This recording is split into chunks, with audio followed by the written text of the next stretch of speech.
Hi everyone, and welcome to the lecture focusing on canonical sources of sound that you might encounter when you deal with aerodynamic bodies and mechanical systems.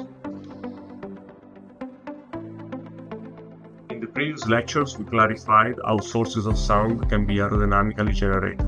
We distinguished several aerodynamic ways to generate sound, from monopolar mass injections and ejections to the most difficult quadrupolar terms based on the Lytle turbulent strength tensor. We also defined how to differentiate the propagation in domains where the aerodynamic sources are relevant, from regions where the sound is basically transported. It's time to get practical and see whether this limit is depending on applications, what kind of values we expect, and how to reduce, redirect, or change the frequency band of the produced sound. We will start with some examples from the aeronautical domain, but you will see that this gives you the opportunity to extrapolate by yourself to your own application. We've also seen that noise is defined in terms of exposure levels which depend on the strength of the sources and on the distance to the receiver. A commonly assumed value for pain is typically around 120 dB, although a continuous strong exposure is already problematic above 75 dB for most applications. From the EASA European Aviation Environmental Report 2025, it is clear that the coming years are decisive for climate change. In particular, the number of flights in the best case scenario is prospected to surpass already the pre-COVID-19 values. In the high traffic scenario, we are expecting a 50% increase. To avoid an increase in the number of people inside the 55 dB current limit of average daily noise exposure, it is mandatory to invest on new aircraft fuel and operation technologies able to drastically reduce current pollutant and noise emissions. In the three graphs above, you can see how considerable is the spread over the expected variation of people per traffic estimate, indicated between a lower bound that includes new silent and efficient technologies versus a higher bound with frozen technologies. Aircraft noise predictions have been developing through the years by certifying the level of max exposure and by imposing new reduction targets for the next decade. In particular, about 10 to 15 standard dB reduction is required in the next decade for all typologies of aircraft. This requires by the 2050 to have aircraft that are 65% wider and an almost half-kilometer impact of the aircraft in the surrounding of an airport at landing and takeoff conditions. Well, we could think that flying less and with less passengers would solve our problems. However, this also makes flying less profitable. A much more profitable way is obtained by considering the noise requirements in the aerodynamic design phase. In particular, the ACARE Advisory Board is trying to enforce a collaborative effort in the reduction of noise and fuel emission for the benefit of the entire population. Such an effort requires a net reduction of CO2, NOx, and perceived noise of more than 50% per item. This requires knowing what kind of aircraft components are more susceptible to produce the sources of noise that we have studied. To simplify the approach, we divide the rotational components from airframe ones. For an aircraft, we can refer to the engine and to the airframe. From the engine side, we can subdivide jets and rotating components, while from the airframe side, we can separate the lifting components from the dragging ones. Typical sources of airframe noise include the landing gear, flaps, wing edges, fuselage, and tail planes. As we said before, lifting components generate most of the noise during takeoff and landing conditions, while unsteady conditions and max loading are the highest.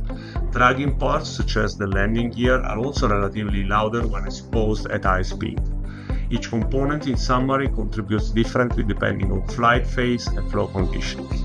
In this simulation from the reference, you can see the propagating sound pressure from the unsteady interaction of the inboard and outboard flap tips and main landing gear. It's important to remind you that noise amplitude characteristics and directivity vary with frequency and flight conditions. From the results of the NASA Gulfstream flight test in 2006, you can see here a sound camera map that locates the noise sources with their amplitude around the aircraft. At different frequencies, around 900, 1300 and 3300 Hz, the main sources shift from landing gear to flap edges and trailing surfaces. Such experiments help engineers understand and target dominant noise contributors. transonic and supersonic speeds, nonlinear pressure stresses become important. These effects can generate strong shock-associated noise, and propagation is influenced by Mach number and flow compressibility. The image here shows how these effects become significant in modern high-speed aircraft. Propeller noise is instead characterized by strong tonal components caused by blade rotation superimposed on a broadband background. Monopole noise comes from the finite thickness of the blades, while dipole noise results from unsteady aerodynamic loading. Usually the tonal peaks often dominate the acoustic signature of propeller-driven aircraft. In counter-rotating propeller configurations, interactions between the two rotors enhance unsteady loading and thus increase the overall noise above the mere superposition of the single components. The blade wakes and tip vortices from the front rotors interact with the rear rotors, producing complex, higher amplitude pressure fluctuations. In this study in the reference, you can see how a different distribution of blade passing frequency and different harmonics may be amplified at different locations from the primary and secondary rotors, making the prediction of loud and silent regions fully dependent on your relative position to the object. Helicopter noise is different from fixed-wing aircraft because the main rotor is perpendicular to the flight direction.